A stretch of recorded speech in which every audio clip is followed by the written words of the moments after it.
of black history, lost, stolen, or strayed.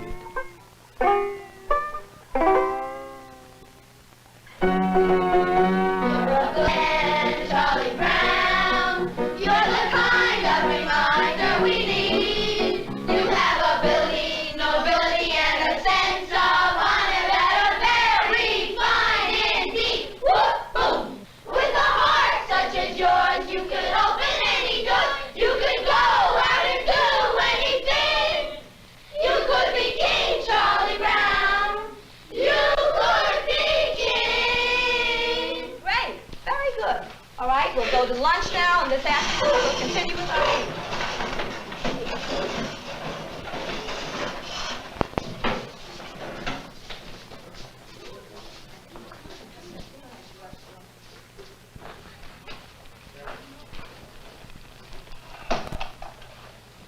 No, I could never fit in that.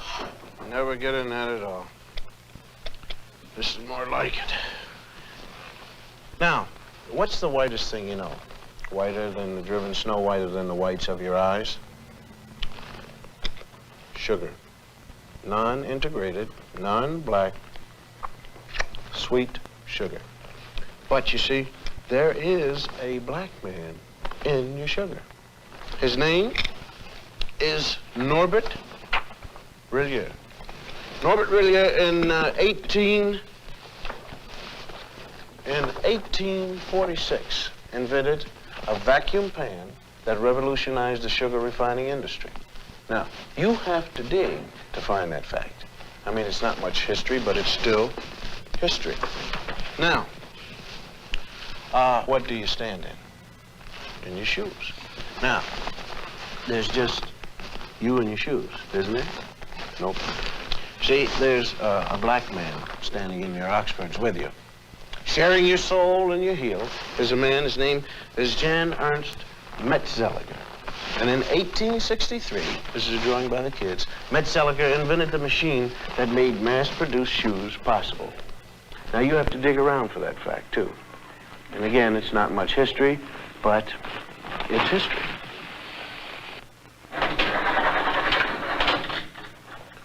Am I coming in clear to California? I mean, is this TV signal driving through a pass in the Sierra Nevada mountains and slipping into San Francisco? Okay, well, I want to thank you, Jim Beckworth. Jim Beckworth out of St. Louis, hunter, trapper, and honorary chief of the Crow tribe of Indians. We had trouble finding you, Jim. Though you helped open the West, you didn't make the books. Chicago, right here, where the Wrigley building is. Young fellow by the name of Jean-Baptiste de Sable. Jean Baptiste, he founded Chicago, when he traded with the Indians. And of course, there it is right there at that particular time. It was called Chicago, or Stinking Onion, by the Indians. And de Sable, he didn't even change the name at all.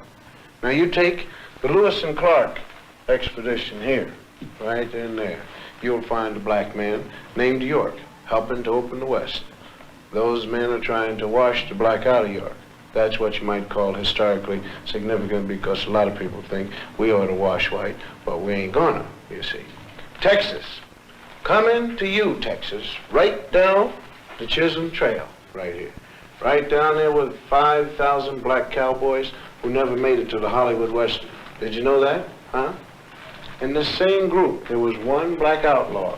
His name was Deadwood Dick, who claimed his soul brothers were Bat Masterson, Billy the Kid, and Jesse James. Deadwood Dick used to ride into the saloon, order 2 drinks, one for himself and one for his horse.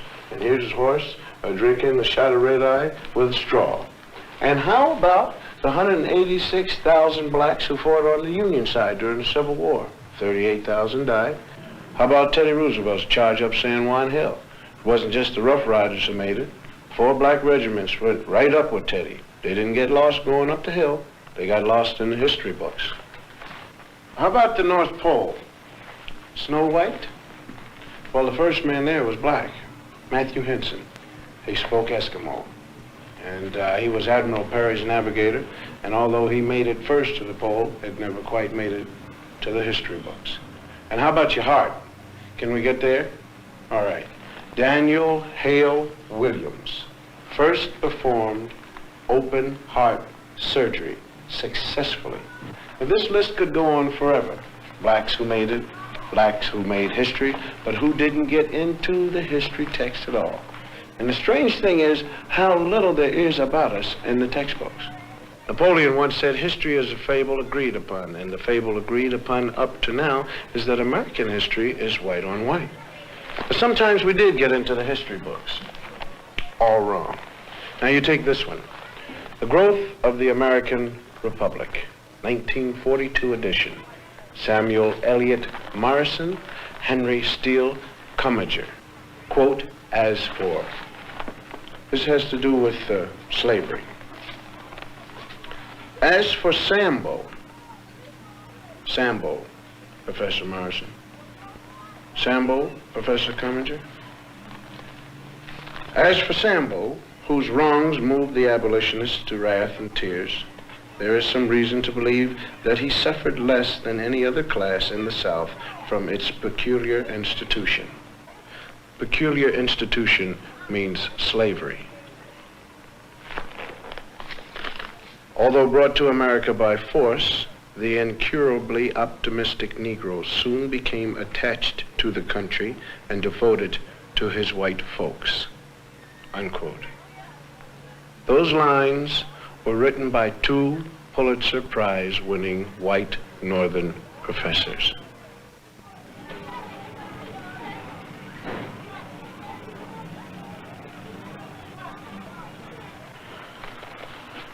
Slavery. That's the place everybody likes to start Negro history. You have ignorant black men being brought over from Africa in chains. Terrible thing, slavery. But this way slavery is taught, it sort of takes the sting out of it. Because the way it's usually taught, people think that we Afro-Americans started with nothing but little grass skirts like the kids in the Tarzan movies. And though America gave us slavery, America kindly gave us religion and a lick or two of education. And when we get more jobs and more education, then up from slavery. But we had something before we left Africa, something more than rhythm. I mean, we had a high culture. Culture was so high that great artists in the world are still borrowing from it. Now here's a sculpture by an unknown African artist. And here's what Paul Klee took from him. Now here's a work by an unknown black African, and Pablo Picasso liked what he saw. Another African design, and Modigliani swiped it, or he was influenced by it, or whatever polite word you want to use. Another black African artist, and Picasso didn't change it very much. I mean, when you look at this copying, you got to give us a little more than rhythm. You got to give us style. Now, if you tell the history of slavery right, you got a big problem on your hands. The slave trader didn't take some savage out of Africa. He took a human being. He sold him like an animal and separated him from his family.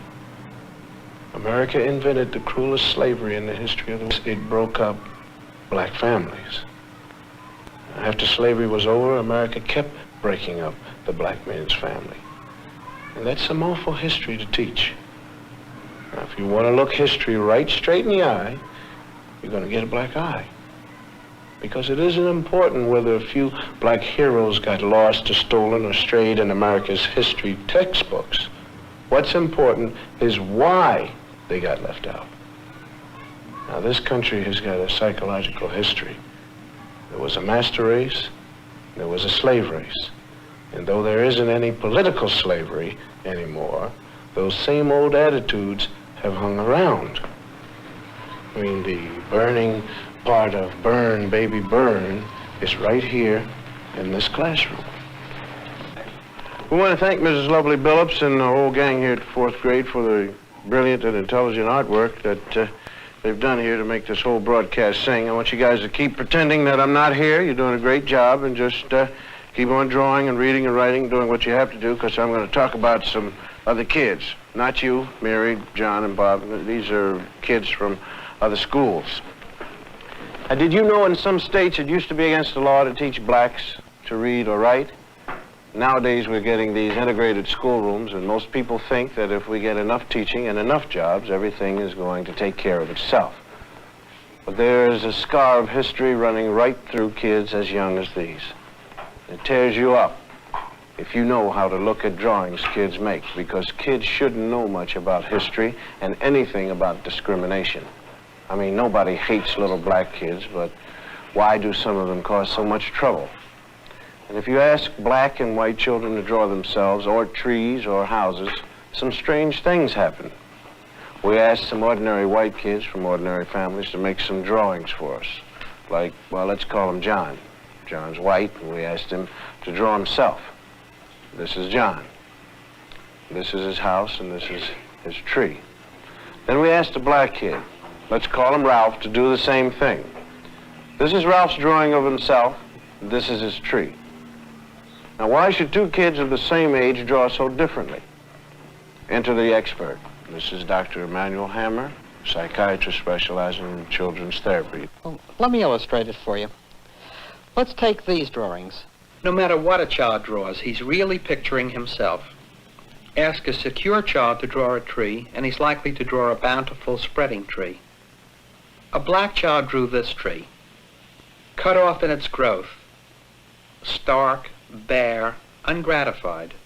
It works the same way with drawings of people. Normal children, average drawings. The mood is happy, the child feels capable, the drawings are complete, and the arms are developed to emphasize strength. These children were old enough to draw complete figures. The significant fact is what they left out: arms, hands. A child may sense that a situation in life is so powerless that he himself is equivalent to an armless man. My own study reveals that armless people appear 3 times more frequently in the drawings by black children than those by white. The faceless beings suggest that these youngsters not only feel themselves to be less than they might be, they don't even feel themselves to be. The black child who is forced to live in a hostile world may disappear in self-defense. He drifts through life feeling like a shadow. He stops caring, and he stops trying. A child who has this on his mind cannot be a child. A child who has this on his mind could want to burn down cities when he gets older. The whole confusion was summed up by a black 9-year-old in these 2 paintings. This is a 9-year-old boy draws a white man, Robin Hood maybe. And this is how the same boy draws himself. And this is the consequence of deformed history. Linda, close the curtains. Brian, lower the screen. Bonnie, lights, please. In the past 50 years, 33,000 feature films have been made in the United States, and about 6,000 of them have had parts for black actors. For the most part, the black portraits have been drawn by white writers, white producers, and white directors for a white audience. Most black parts were the way white Americans wanted them to be. The black male was consistently shown as nobody, nothing.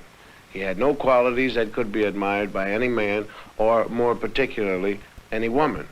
When the sun goes down, the tide goes down, we dog together around and they all begin to shout, hey, hey, Uncle Doug did feed the... White people didn't like to think much about them, sort of like a relative you got in a rest home. I mean, happy darkies, dancing and singing was all they wanted to hear about. Being good Christians, the whites out front liked to think the blacks out back were kind of happy.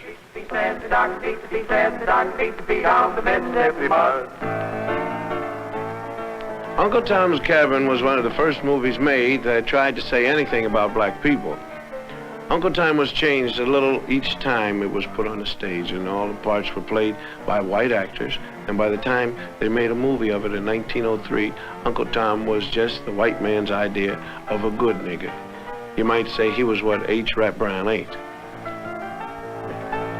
They made this picture 5 times, and by the time they finished with it, Mickey Rooney could have played Uncle Tom.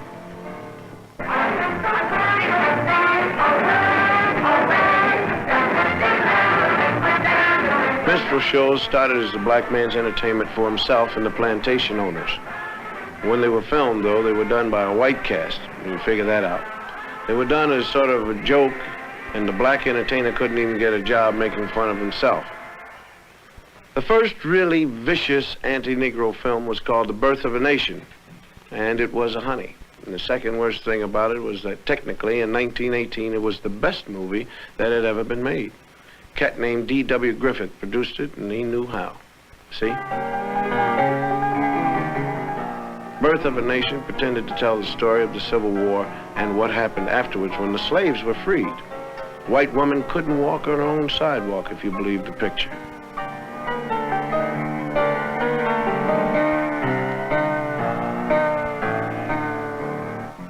In the South, Negroes got the right to vote, and the movie showed black vote collectors refusing to accept white votes, and black people sneaking in extra votes. And if these black bad guys don't look very bad to you, it's probably because they were white actors wearing burnt cork. Negro legislators took over in the South, and in the film they were made to look like apes. And this was the movie version of how it looked in the Southern state legislature. They drank whiskey, they ate chicken with their hands in the State House, and they put their feet up on the table with the shoes off. And of course, they passed all sorts of crazy laws according to the film, like anybody could marry anybody they wanted to. It was obvious to anyone who saw this picture that Negroes weren't fit to govern themselves or anyone else because they really weren't people. This film is 50 years old, and it may look silly and out of date now, but it didn't look silly when it was made and seen. Several million Americans who saw it were propagandized to believe that this is the way things would be if they weren't careful. So they've been pretty careful. Colonel Cameron, a former officer in the Confederate Army, is all upset over the way Northerners and the freed slaves are changing his South, taking the mint julep right out of his mouth. So he takes a walk one day while he's worrying about it, and he sees two white kids playing, and then four black kids come along. Being hardly human and naturally afraid of ghosts, the black kids run. Colonel Cameron sees the whole scene, gets his great idea, and with this, that great white all-American organization, the KKK, was born. Cavalry and the bedsheet has come to the rescue. The South is saved. In this picture, the Ku Klux Klan was the good boy who saved the South. Most Hollywood films, though, even the early ones, weren't really nasty. Nobody was sitting around saying, hey, let's take care of the niggers. What producers were doing was making money. And to make money, they made pictures that white ticket buyers would enjoy. They showed Negroes the way most Americans like to think of them. To blame Hollywood is like throwing a rock at the mirror because you don't like what you see in it. Burt Williams was one of the great vaudeville performers. He couldn't get parts in white pictures, so he made a lot of short comedies. He played the part most Americans consider typical Negro. He wasn't bad, really, just lazy, stupid, and happy the way he was. And his feet hurt. He was afraid of most everything. And when he was scared, he shook and his teeth chattered. Unlike a scared white man, the black man's eyes could pop out of his head. And when he was scared, he was so scared he couldn't talk. And he was also so scared he couldn't run.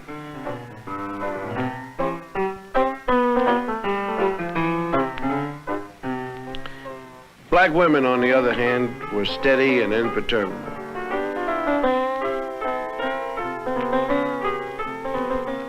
They stood like a rock on the face of things that scared black men.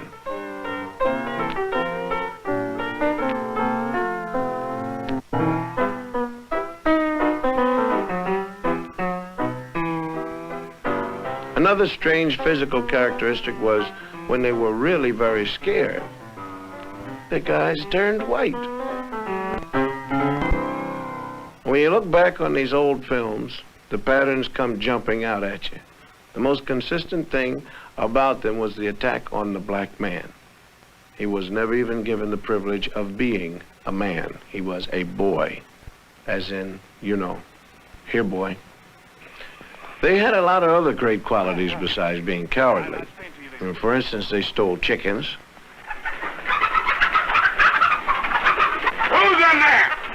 Who's in there? Ain't nobody in there but us chickens.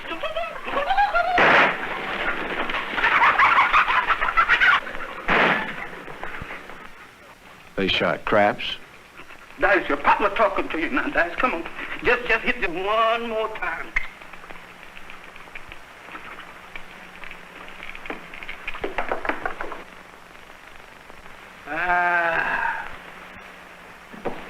And lions weren't the only thing they were afraid of either. They were afraid of gorillas. Wonderful. Is that you next to me? Wonderful. Is that you next? Now, come on, Wonderful. Now, don't start arguing. Come on, tell me the truth. Is that you next to me? Wonderful, please say yes, that's you.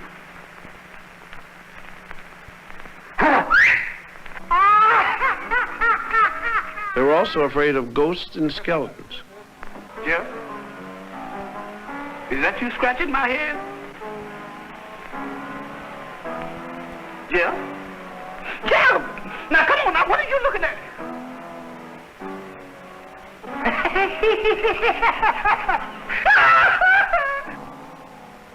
What's your hurry, Buzz?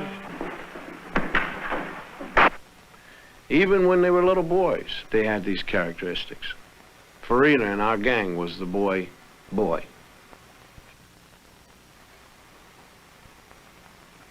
The tradition of the lazy, stupid, crap-shooting, chicken-stealing idiot was popularized by an actor named Lincoln Theodore Monroe Andrew Perry. The cat made $2 million in 5 years in the middle 30s, and everyone who ever saw a movie laughed at Stepin Fetchit. Come out, wherever you is, wherever you be, wherever you do. Come out, wherever you am.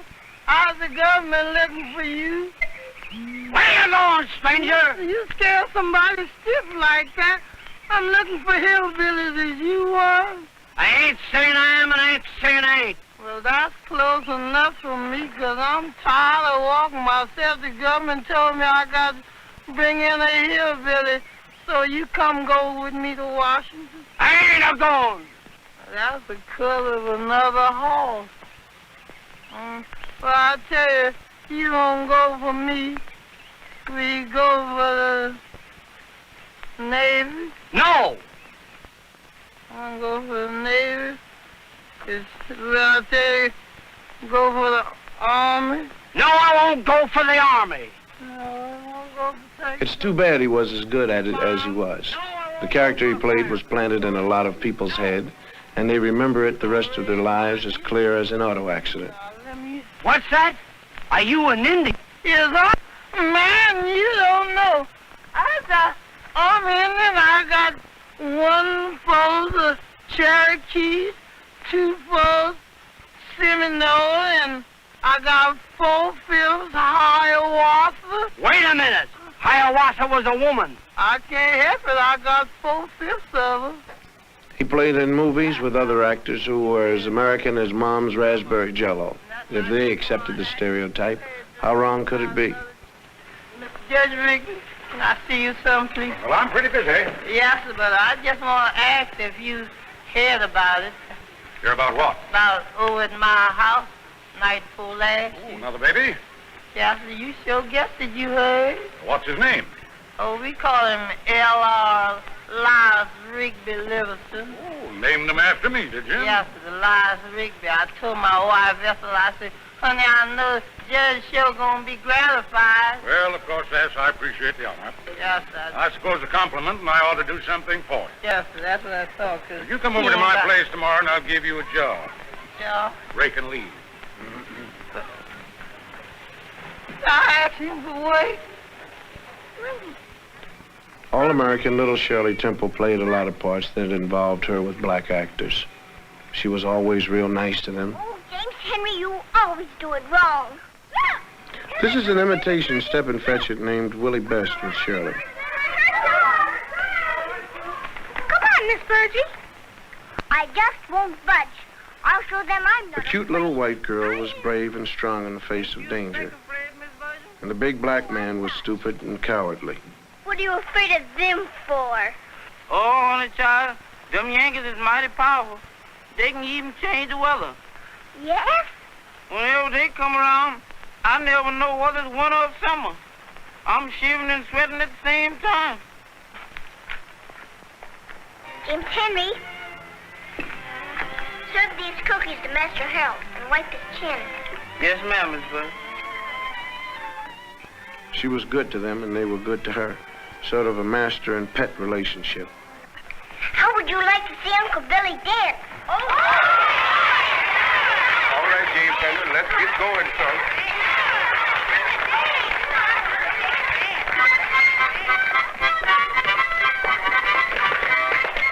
This is Bill Bojangles Robinson, one of the great ones. But if he wanted to work and dance, he had to come into a picture through the servants' entrance.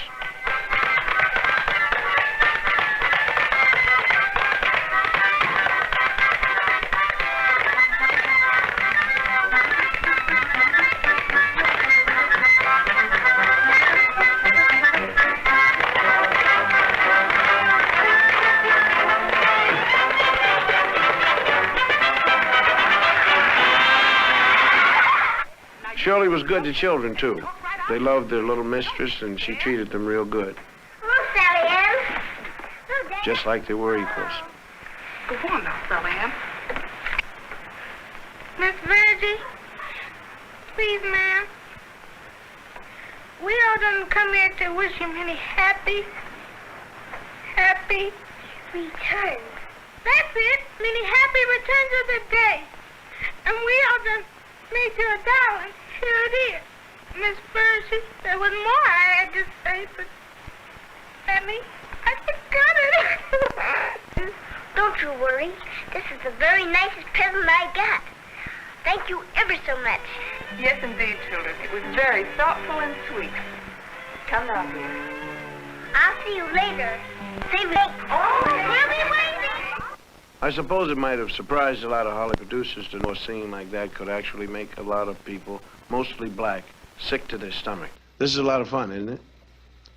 The newsreels that were shown along with feature films knew a good thing when they saw one. They helped keep all the black cats in their place.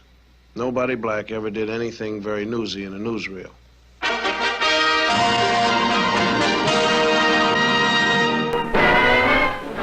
They did things like eat watermelon in watermelon eating contests.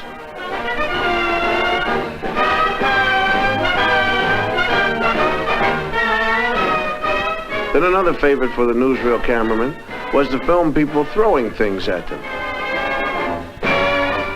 Good sport. Some college football publicity man decided this was a good idea. And there were a lot of very funny golf pictures. If you weren't black, they were funny, I guess.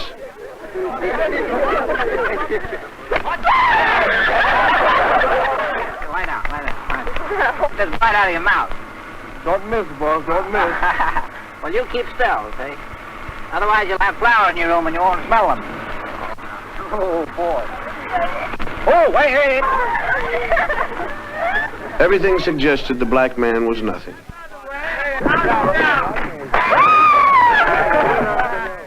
Hollywood adopted a sort of British attitude toward black natives of other countries. They were always sneaking around the bushes, you know, carrying stuff on their head. White men weren't supposed to get caught sweating. I've seen a picture called Prestige, and it stated the colonial attitude. Don't let it break, Andre. Take to him your race for a wedding gift. The prestige of the white man. That means everything you stand for, and it is the only weapon you two will have. Prestige. But it is enough to preserve you. Yes, sir. And I'll try to remember it. If you'll kiss me. Even though most non-white natives of any place were savages in films, it often pleased white producers to endow a few chosen blacks with the virtue of great loyalty to him, the white man. Here's one defending Anne Harding to the death. There was always one loyal and true black man who would do anything for his master. Some of them were wonderful people. You know, if you really get a good one. Mostly, though, Negroes were not heroes. They were a bit part servants, railroad porters. Watch your steps, sir. This is your destination, folks. They made very good chauffeurs. Look good in their caps. Good morning, Colonel, sir. And they were great at serving all kinds of drinks. That coffee, you stays with you like poor relation. What's that you got there, Libby? Just sassafras tea. Wherever there was a thirsty master, there were they also.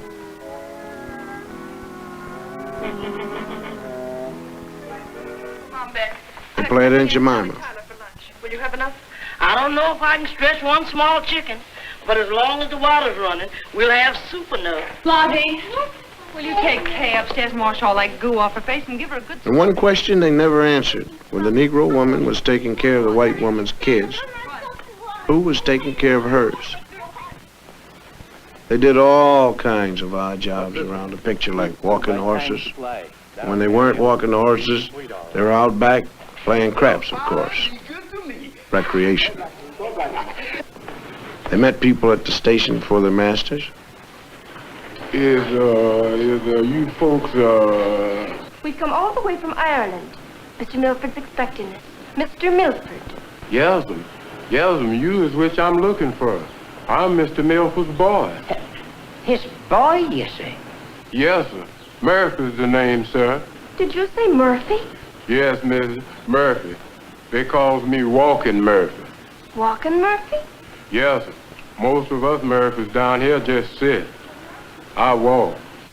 They make wonderful servants, all kinds in pictures. Dumb but loyal. Yeah. Jacques, isn't it a beautiful night? I just love parties, don't you? I beg your pardon?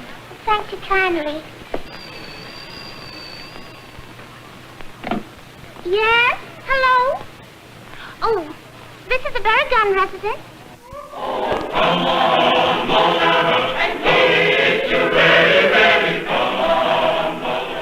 And things were getting pretty tough during the 30s. And a good thing for a lot of black actors was that they made a movie called The Green Pastures with, like they say, a cast of thousands. It gave a lot of people work, but it had all the old stereotyped characters. It was clever and funny and all black. But it was a white man's picture.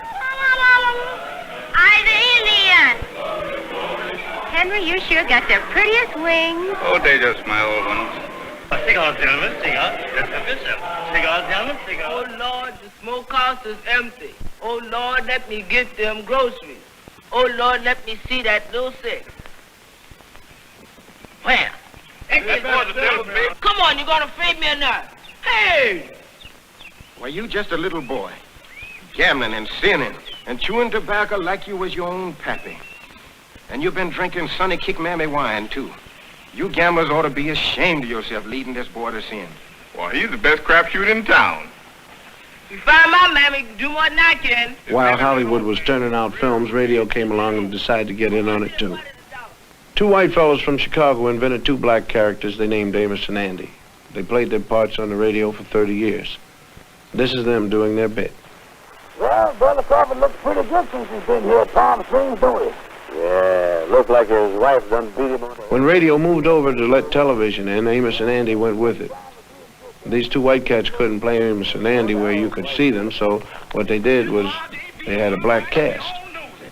Cast was different, but the stereotypes were the ones that the white people had come to know and love.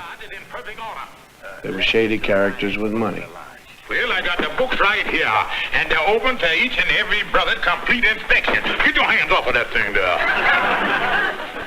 So you want to see the financial books, huh? Yeah. Well, there he is. There he is. You done see them. The meeting's adjourned. They were still slow and lazy. Are you sure they are not here? Oh, yes, sir. They told me so themselves. Have them report to our office right away. I sure tell them, all right. I got to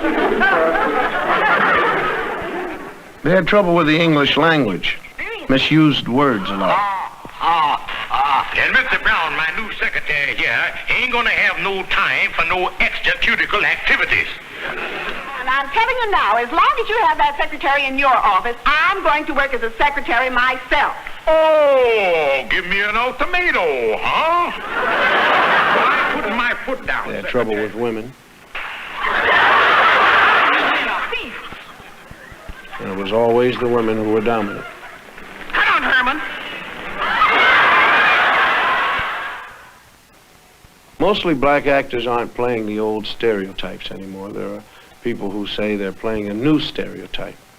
Sidney Poitier is always helping some little old ladies across the street, whether they want to go or not. The black people in this country got a bum deal for a long while, and it won't hurt much if we see a little of that now and then. Stanley Kramer has let us use some scenes from Guess Who's Coming to Dinner. You look at these and remember Birth of a Nation. This is the opening scene when Katherine Hutton is bringing Sidney home for the first time. This is Dr. Prentice. John, Miss Matilda Binks. Pleased to meet you, Miss Binks. I've certainly heard a great deal about you. Katharine Hepburn and Spencer Tracy are the girl's parents. Thank God he's right. She's 23 years old, and the way she is just exactly the way we brought her up to be. We answered her questions. She listened to our answers. We told her it was wrong to believe that the white people were somehow essentially superior to the black people, or the brown or the red or the yellow ones, for that matter. People who thought that way were wrong to think that way. Sometimes hateful, usually stupid, but always, always wrong. That's what we said. And when we said it, we did not add, but don't ever fall in love with a colored man. Sidney tells it like it is to his old man. You and your whole lousy generation believes the way it was for you is the way it's got to be. And not until your whole generation has lain down and died will the dead weight of you be off our backs. You understand? You've got to get off my back.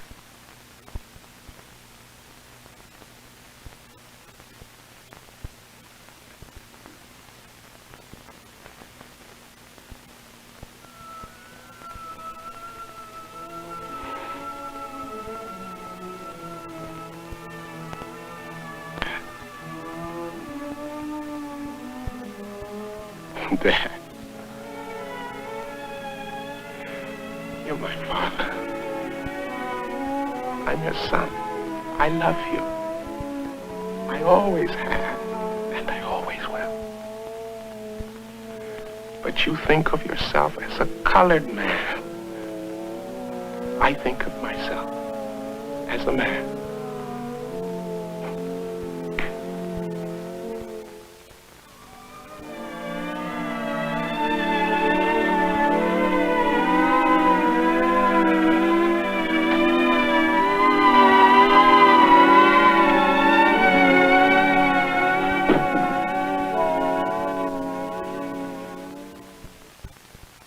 By the time the world of movies and the world of education get into the streets of black America, some strange things happen. Because what history and the movies have told the black man is that he's nobody unless he joins the white world. The white world only comes into the black ghetto by messenger. The message used to read, black is nothing, white is beautiful. For this reason, a lot of black people have spent their lives trying to be white. For instance, hair. Some people still call straight hair good hair because it looks like white hair. Kinky hair is bad hair. The man on the right is having his hair cut naturally. The man on the left is having a process. What the barber is doing is applying harsh chemicals to his head so he'll have straight hair like all those movie stars have. It's a painful, long job that costs about $6 and has to be looked after every couple of weeks. These days, many young black men find the whole process demeaning. It's going out of fashion, even in the ghetto. It takes pain to become like a white man, and more pain when you know you can't make it.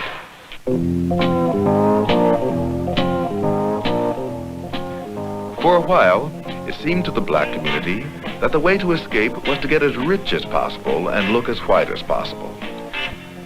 And as affluence came to some black people, all the lessons of history and all the lessons of the movie seemed to be succeed on the white man's terms. So, the middle-class Negro took the white man's dreams and tried to make them his.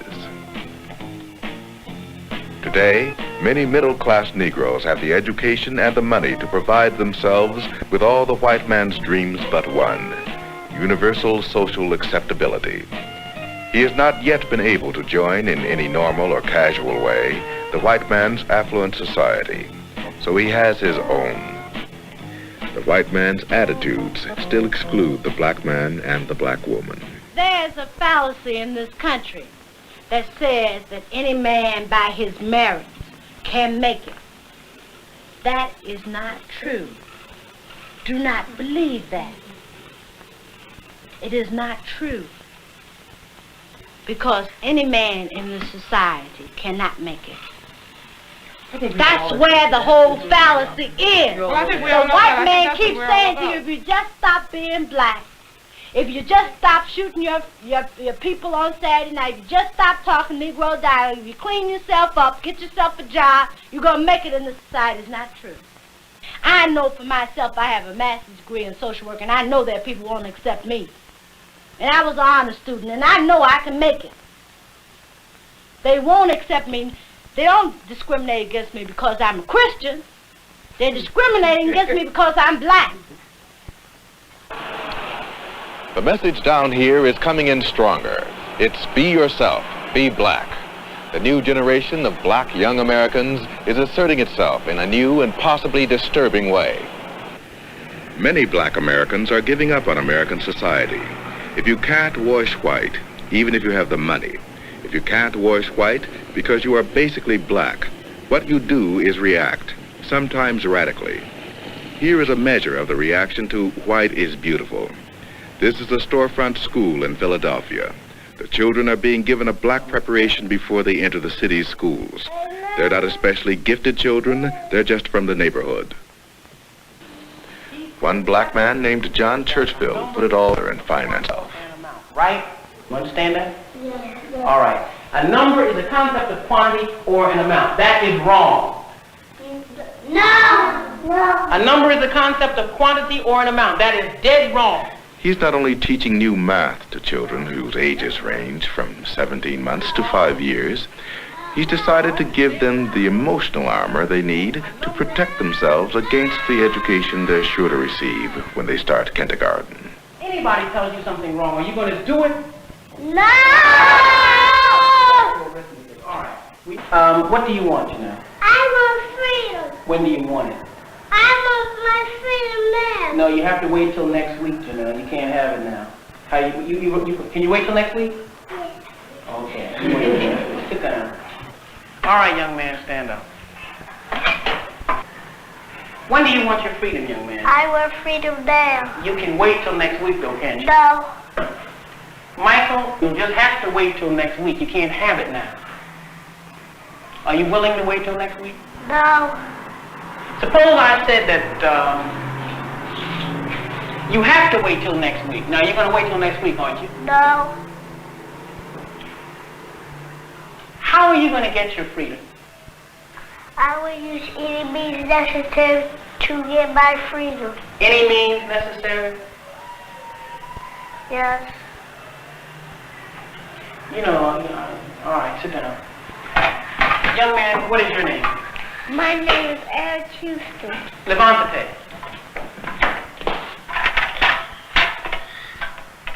What is your nationality? My nationality is Afro-American. What is freedom? Freedom is black power. What is black power? Black power is... Do you know what black power is? No.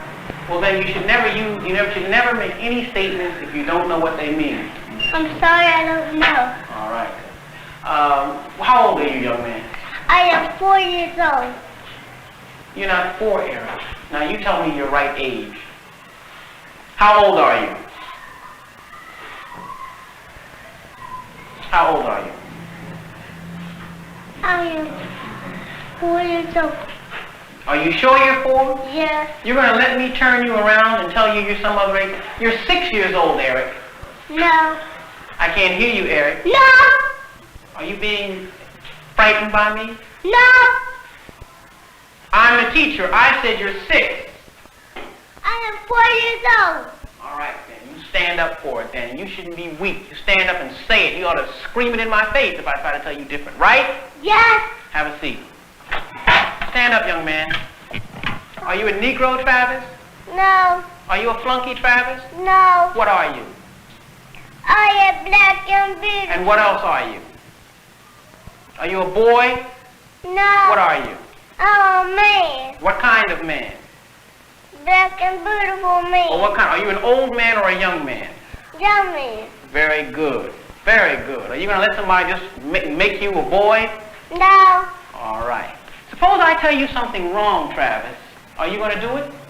Yes. You're going to do something if I tell you when it's wrong? No. Have a seat, young man.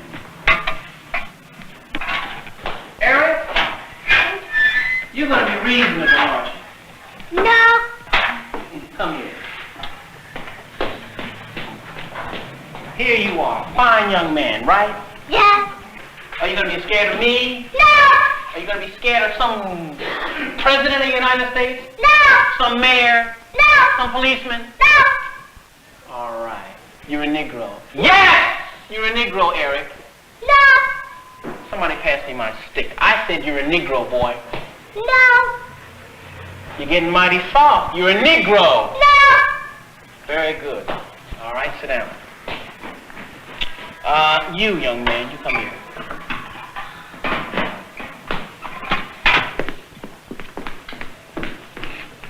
Your nationality is American Negro. Yes. No. Your nation... Now look, don't play with me. You're a Negro. No. I am... No. Suppose I threatened to beat you, what would you say? Aren't you a Negro now? No. What are you? I'm black and beautiful. What is your nationality? My nationality is Afro-American. Suppose I had some money in my pocket. Suppose I gave you $1 to say that you're an American Negro. This is money now. Money talks. Money talks. This $1. And if you don't say it, you don't get it. You're an American Negro, aren't you? No. You won't have any money. You know you need money, don't you? Yeah. You need money to live, don't you? Yeah. All right. All you have to say, Leon, is that you're an American Negro. Aren't you an American Negro? Are you an American Negro? No. What are you? I'm black and beautiful. What's your nationality? My nationality is Afro-American. Very good, man. Keep it up. Go sit down. You had to think about that a minute, didn't you? Yeah. All right. All right, everybody. What is your nationality? My nationality is Afro-American. Good. All right. What will do to you in different ways when you get out of the school? They're not going to just come right up to you and give you $1 or say, if you say that you're an Afro-American, if you say you're an American Negro, I'll give you $1. But they're going to be very nice to you, some of them, and they're going to try to, get you not to love black people. They're going to try to get you to, be something other than you are.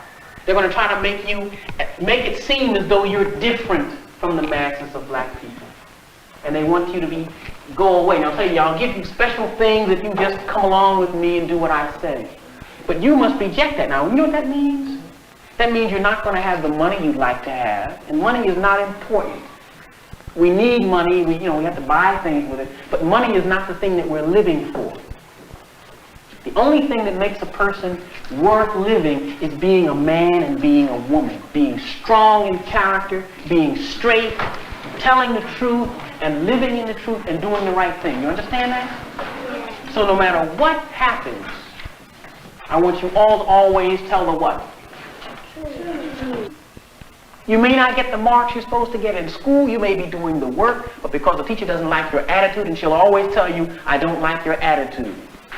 Because you're independent, but you're not going to school for grades. You're going for what? Yeah. All right, and what kind of people is everybody in this room going to be? Tell me the kind of people you're going to be. Black and beautiful. What else? You're already that. What are you going to be? You're going to be stupid? No. What kind of people are you going to be? Excellent. You're going to be excellent, and what else? Yes, ma'am. Strong. And strong, and what else? And good. And good, and what else? And genius. And a genius, and what else? I'm looking for another word. All of you are geniuses right now, and you'll be better than that. What else? I'm looking for a word that begins with a B. Brilliant. Brilliant. And brilliant really means to shine. And all of you will shine. All of you are really going to be brilliant. Good enough. All right. How does everybody feel now? You ready to get ready for lunch? Yeah! Who's hungry? Well, it's kind of like brainwashing. Or is it? I mean, can you blame us for overcompensating? I mean, when you take the way black history got lost, stolen, or strayed, when you think about the kids drawing themselves without faces, and when you remember the fine actors who had to play baboons to make a buck, I guess you got to give us a sin of pride. Pride. Hubris in the original Greek. It's 300 years we've been in this American melting pot, and we haven't been able to melt in yet. And that's a long wait. Listen, we've been trying all kinds of parts to make the American scene. We've been trying to play it straight and white, but it's been just bit parts. Now, from now on, we're going to play it black and American, because we're proud of both. Hubris. I'm Bill Cosby, and you take care of yourself.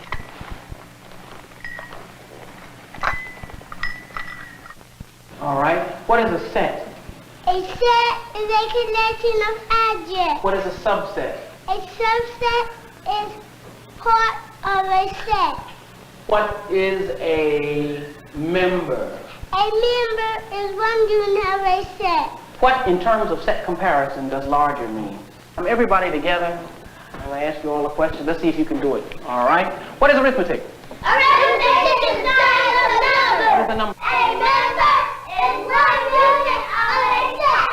What is, in terms of set comparison, what does larger mean? Larger means a set that has more members in. In terms of set comparison, what does smaller mean? Smaller means a set that has less members in. All right. All right. Now, quickly, look up on the board, relax, but think very quickly. You understand? Yes. All right. In terms of set comparison, we want to compare two sets, and I want you to tell me which is larger. The first time around. A number is a concept of quantity